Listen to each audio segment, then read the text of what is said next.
All right there, guys, and welcome to the very last episode of The Rise, The Fall, and Rise Back Up of Attack on Titan. 2 weeks ago, I started this small series in order to give more perspective on what I think about Attack on Titan and how the show has progressed since it began in 2013, with the release of Season 4 being in autumn of 2020, this year, and also with Season 4 being confirmed as the finale of Attack on Titan, the end of the whole franchise. There will be nothing left, there will be no Season 5. Season 4 is where it finishes. So, in part 1, I talked about how Season 1 got this show off to a very, very good start, introduced us to the characters, the world, the enemies, everything we needed to know at the beginning we were given. Then, 4 years later, Season 2 finally released, with only half of the amount of episodes that Season 1 had, and almost nothing substantial was in Season 2. The only thing in Season 2 that was actually pretty big was the fact that Reiner and Bertolt were revealed to be the Colossal and Armoured Titans. But not only that, take that away and Season 2 literally has nothing. That's the only thing that even kept Season 2 alive, and that's that's being generous. Because as I said, Season 2 for a lot of people was the nail in the coffin. Like, Season 1 was great, they really enjoyed it, but Season 2 came around, they'd waited 4 years for this season, so they were hoping it'd be something good, and it just wasn't good. And it wasn't even half. It was half the amount of episodes. So they put in less time, less effort, despite having more time to do it. Way more time, and yet they didn't put anywhere near as much effort into Season 2 as they did for Season 1. Now it's time to finally get into Season 3. Now, Season 3 was released in 2 parts. Part 1 was released in 2018, and Part 2 was released in 2019. Both of these parts had 12 episodes each. They were different to Season 2 because they may have been the exact same amount of episodes as Season 2, but it was the 2 different parts for the same season, which equals 24 episodes at the end of it, just 1 episode less than Season 1. So we were given double the amount of content in Season 3 than we were in Season 2. I was thinking, should I make Season 3 2 parts long, because the Season 3 is 2 parts long, but no, we're going to cover all of Season 3 in this video. So we of course need to start with Season 3 Part 1. The first big thing we need to talk about is a brand new Titan. The Beast Titan. This Titan is another giant one, like the Armoured and Colossal, and it has a lot of hair on it. Like a gorilla. That's one of the easiest way to describe this Titan. It's basically if you put a gorilla and a Titan together, this is what you would get. And this is the first Titan that can talk. This Titan actually knows how to speak.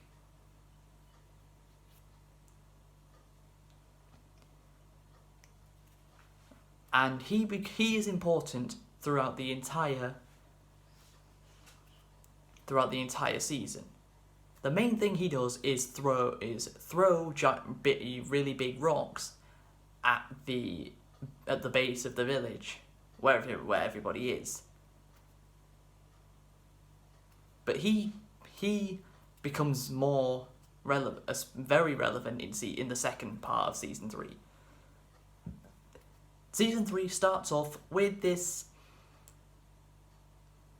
mysterious guy, only known as Kenny the Ripper, which I'm pretty sure has to be a reference to Jack the Ripper. And what this guy does is he's basically like a serial killer. He goes around these villagers with the humans and tries to kill them. And in some cases, sometimes he even succeeds. And his main altercation is with Captain Levi.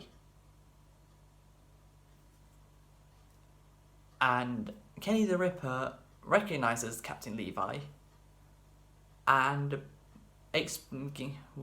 while they're fighting, Kenny the Ripper begins to explain a little bit of backstory for Captain Levi, and how back when Captain Levi was a kid, Kenny the Ripper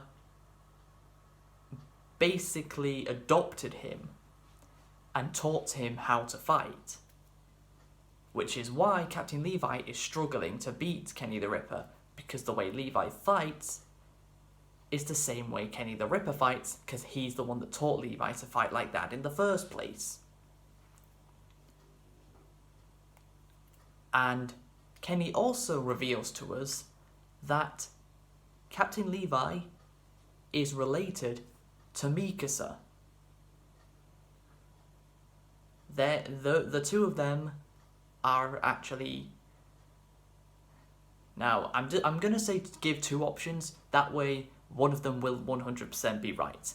They're either uncle and niece, or they're cousins. It's one of those two things. I can't remember quite which one it was, but I know it is 100% one of those two.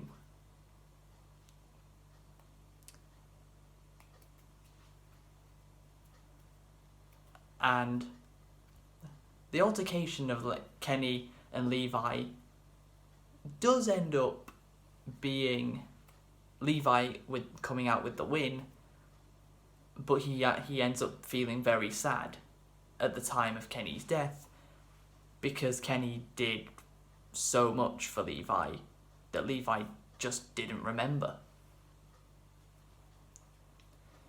Levi didn't even know he was related to Mikasa until Kenny told him. And this was an example of anime characters' backstories done well. Because personally, I'm not a fan of backstories in anime if they take longer than one full episode to explain. Unless the backstory is actually really interesting, and it's not just there because plot.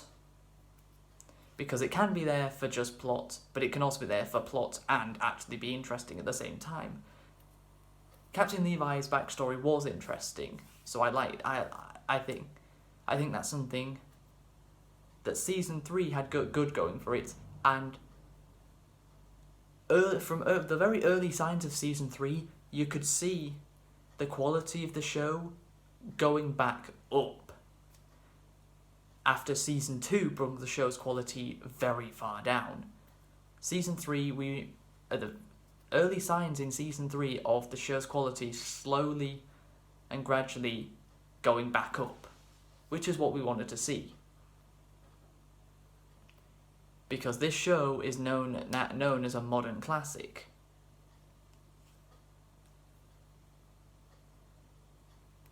In terms of, it's like essentially how One Piece and Dragon Ball are both 20 years old plus.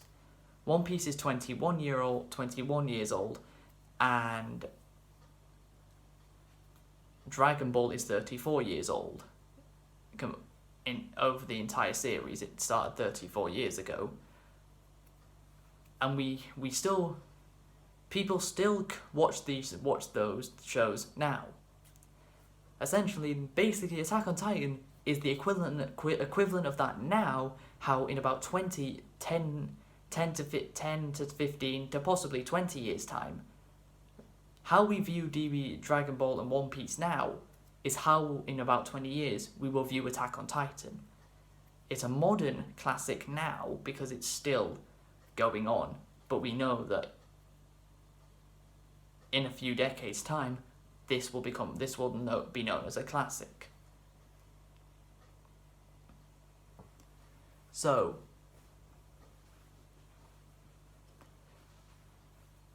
you're probably wondering where Eren is, since we didn't talk about him much in Season 2, because Eren really doesn't do much in Season 2. Yes, he transforms into his Titan form, but there's nothing substantial he uses it for this time. Whereas in Season 1, he used it to put a boulder at the entrance of the bridge, at the entrance of the village, and he also fought Eni in his Titan form. In Season 2, he didn't really do anything like that. But in Season 3, Eren had been kidnapped by Bertolt and Reiner. That's when he found out they were the Colossal and Armoured Titans. And he was taken to this ice cave where he was actually told that the creation of Titans was actually because of it was actually humans that created them. The Titans were created by humans through a drug that's put inside of a needle that is stabbed into someone, which makes them have the ability to turn into a Titan. And the shocking detail that is revealed to Eren while he's tied up is the fact that his father created the Titans. And that's not a joke. Eren's dad was the one who created the drug that allows people to turn into Titans. And yes, he is also the one that stabbed the needle. Well, not stabbed, injected the needle into Eren, which allows him to become a Titan.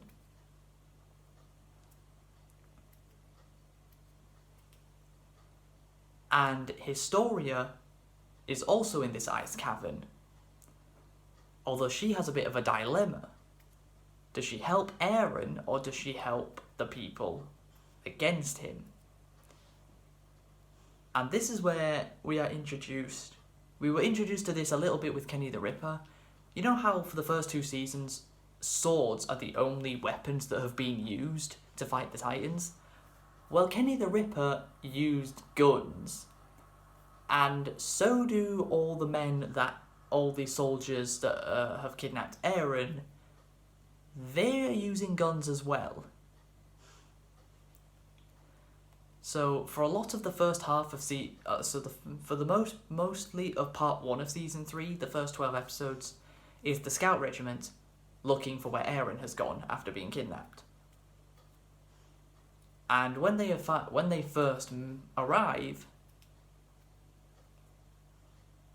they have to retreat. They are beaten and have to retreat because the guns actually end up being too powerful for them, so they can't reach the enemies. So they have to rethink their plan, and they do.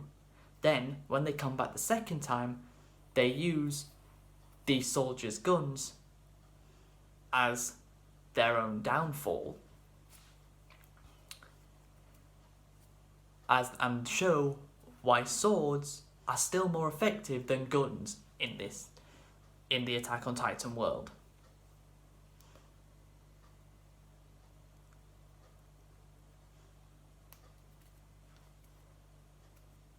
And the big thing Historia had to choose about when does she side with Eren, meaning does she stab Eren with the needle, or does she stab herself with this needle? Does she allow herself to have a Titan form, or does she inject Eren with the Titan drug needle, which would make his Titan ability stronger since he can already use it? She eventually chose Eren, and Eren was saved from from the ice prison, and all these soldiers with guns were taken down. And that is the gist of what happened in Season 3, Part 1. Of course, again, released in 2018.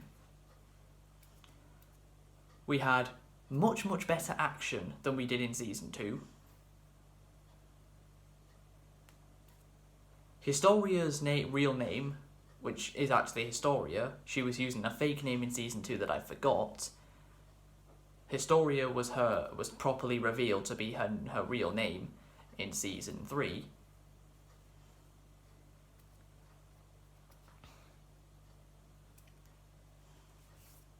And we had Captain Levi's backstory, which he's known as the most attractive male character in the show, so a lot of people will have been eager to see his backstory when it first got revealed.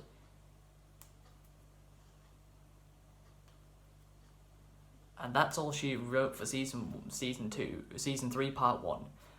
Then we fast forward 1 year to 2019, last year, as we get the next 12 episodes in Attack on Titan Season 3, Part 2. The first time an individual season of Attack on Titan had been broken up into 2 parts, giving us 24 total episodes for Season 3, showing even more why Season 2 was a bad season, because it had half the content that Season 1 and 3 had. Now, the main goal of Season 3 Part 2 is reaching Eren's house and reaching his basement, because the secret to defeat the Titans could be in his basement. Because his dad very well could have wrote down in a journal this on how to defeat the Titans properly in the basement of Eren's house, which was pretty much crushed in Season 1, Episode 1, when the female Titan ate Eren's mother. And boy, do I have something to talk about with that very scene that we saw in 2013, and it wasn't until 6 years later an incredibly interesting detail about that very scene was revealed, and we had more information on it. So, in Season 3, Part 2, the Beast Titan is more relevant, as he is indeed trying to destroy the village that everybody is in.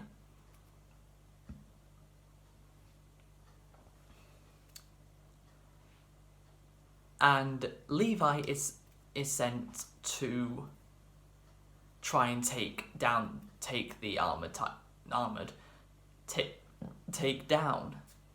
the Beast Titan. But everybody else decides to charge straight towards him and the other Titans, because the Beast Titan can't be focused on Levi and everybody else at the same time, can he? No, he can't. So, while Levi is using the other Titans as leverage with his grappling hooks on his gear, the rest of the Scout Regiment, including Commander Erwin, are charging full force straight towards the Titan. And we get a pretty sad moment, and a pretty shocking moment, as the thing that's not shocking is the fact that a lot of almost the entire Scout Regiment that are charging towards the Beast Titan are killed, along with their horses, in the process. That's That was always going to be a likely outcome. But Commander Erwin actually takes a hit from the Beast Titan as well.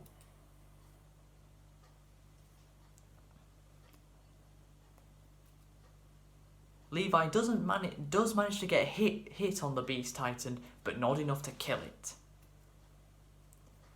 And the user of the Beast Titan was someone else that they apparently knew that escapes. But Bertolt and Reiner are back in their armoured and colossal Titan forms, and the Scout Regiment aren't scared of them anymore. They're ready to fight them. So we have the majority of the Scout Regiment taking on the Colossal Titan, which is Reiner, and we have Eren fighting Bertolt, who is the Armour Titan. So we finally get to see something we did not see at all, really, in Season 2. A Titan versus Titan battle. For the first time since Eren versus Ernie in Season 1, a Titan versus Titan battle is back. And obviously, because Bertolt is the armoured Titan, he's going to take a lot more hits before he actually starts taking damage due to having armour.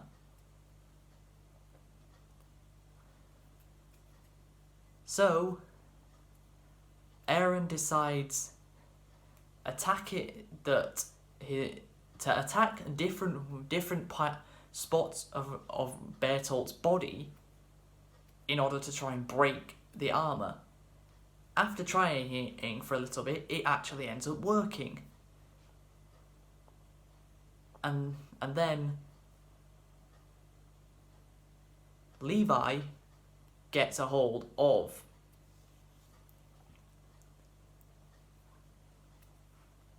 Bertolt and is ready to kill him, but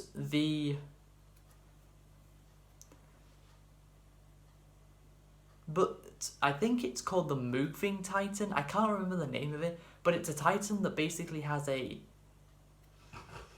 crate on its back that it carries around, and Bertolt manages to escape. But not on that. The Beast Titan user is who is the guy that escapes on that. But Bertolt is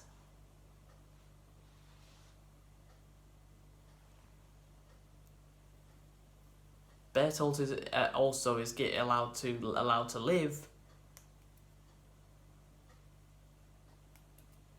because there's a good chance everyone would die if he was killed. And one thing I just remembered that I didn't even talk about in Season 2 because it was that forgettable is the walls that surround the village are actually made out of Titans, which is a very interesting detail. The walls are made out of the very thing the humans are trying to keep out. And it's also, and Eren learns that when his Titan form is powered up, after Historia injects the Titan drug needle into him. And Commander Erwin was not killed from the cannon shot, from the rock throw that the Beast Titan gave him. But he's very, very close to death. And it's basically... And all that's left is Armin manages to figure out that there was a spare that made me jump. There was a spare Titan drug needle that the Scout Regiment kept safely in order to use it if they had to for an emergency. Now, this is the dilemma they were put in. Do they inject Commander Erwin with the Titan drug needle and save Erwin, or do they inject it into Armin? It was a massive, massive argument. Levi wanted it. Levi said Erwin, but Eren said Armin. And it even gets to the point where Levi threatens to kill Eren over this. But then Commander Erwin himself, just before he dies, tells Levi to give it to Armin. Then, possibly the most important character we've seen in the whole show, the first really important character death we are given. Commander Erwin dies. It's a pretty shocking moment because he could have been saved. The Titan drug needle could very well have saved him, but he chose to give it to Armin. Which means Armin now has his own Titan form, but we see very, very little of it.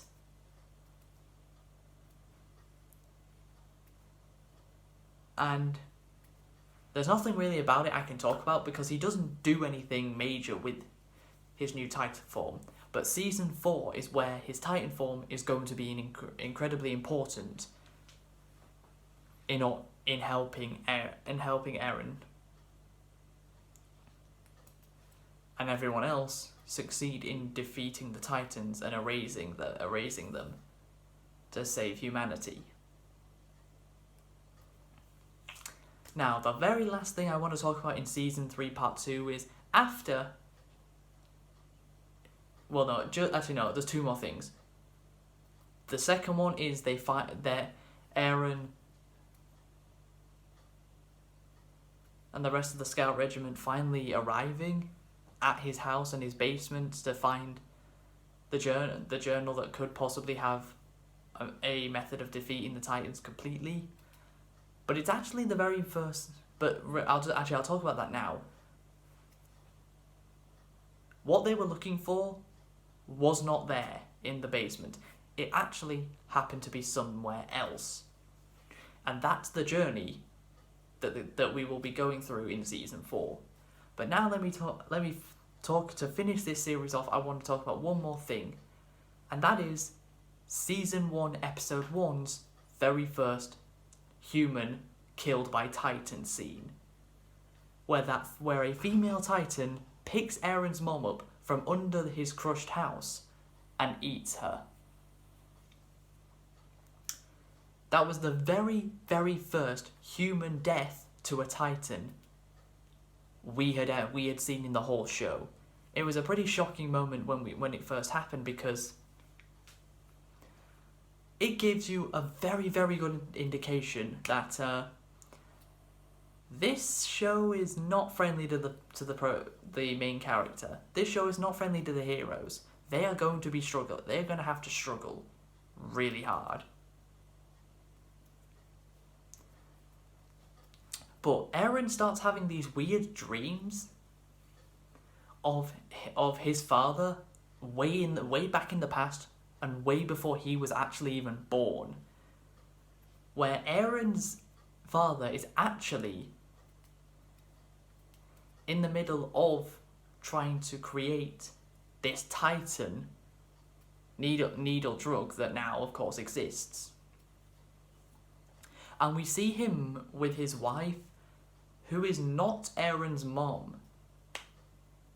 This woman is someone completely different to Eren's mom. Right?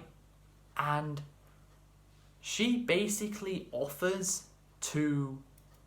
Basically, her and Eren's dad are about to get executed unless one of them takes the Titan needle drug.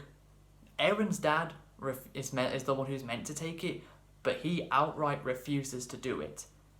So Aaron's mom actually not Aaron's mom. His first wife volunteers to be the one who gets injected with the needle and then Aaron's dad is thrown away as well, but of course he survives. Otherwise he wouldn't be there at the very beginning of the show.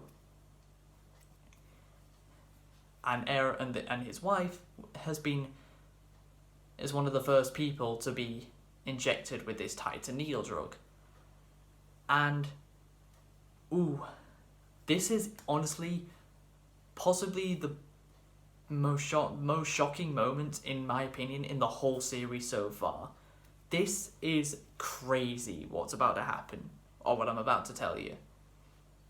Some of you will already know that this happens because you'll have watched season 3 part 2 back when it was releasing episodes weekly.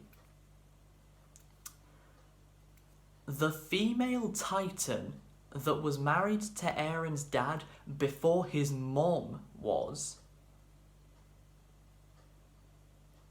that woman is the female Titan that eats Aaron's mom in season 1, episode 1. How crazy of a detail is that? Aaron's dad's current wife was eaten by his first wife when she was turned into a Titan, and he was there. He witnessed her get injected with the Titan needle drug. The needle that gets injected into her that would make her allow her to become a Titan. His dad was there. He watched that happen, and then the woman that gave birth to his son is eaten by that very same woman in her Titan form. In my opinion, that is the craziest and most shocking detail in the whole series. Bigger than any fight scene, bigger than any backstory. Well, technically it is backstory, really.